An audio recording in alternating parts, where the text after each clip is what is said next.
बहुत सारी नई दवाइयाँ, नई वैक्सीन्स बन रही हैं हमें कोरोना से बचाने के लिए। और इसमें लेटेस्ट जो सीरीज़ में 2 दवाइयाँ आई हैं, एक तो हमारे ही DRDO से 2DG बहुत सिंपल दवाई है कई कारणों से। पहला कारण ये कि एक तो ये ओरल फॉर्म में पाउडर में आ रही है, आपको इसको सिर्फ पीना है।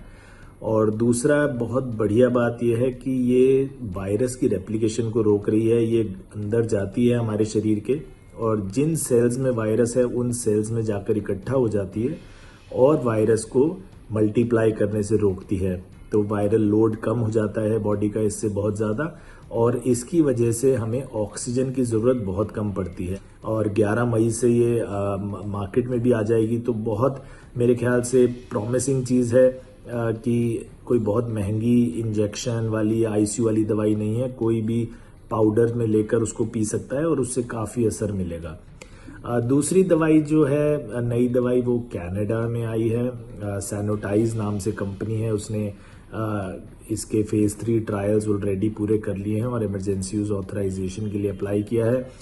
NHS के हॉस्पिटल्स में UK में भी ये ट्रायल्स हुए हैं और NHS के डॉक्टर्स ने भी इसको कहा है कि रेवोल्यूशनरी दवाई है। इसमें सिर्फ स्प्रे करना है आपकी नाक में और ये वायरल लोड को 24 घंटे के अंदर अंदर 95% कम कर देती है और 72 घंटे के अंदर अंदर 99% वायरस को ये ख़त्म कर देती है। तो ये बहुत ही बढ़िया दवाई इसलिए है कि आपकी नाक से जो वायरस अंदर घुसता है उसी को पकड़ के वहीं नाक में ही मार देती है और इसको इंक्यूबेट होने ही नहीं देती, नीचे फेफड़ों तक पहुंचने ही नहीं देती। तो इसलिए आपको निमोनिया होता ही नहीं है।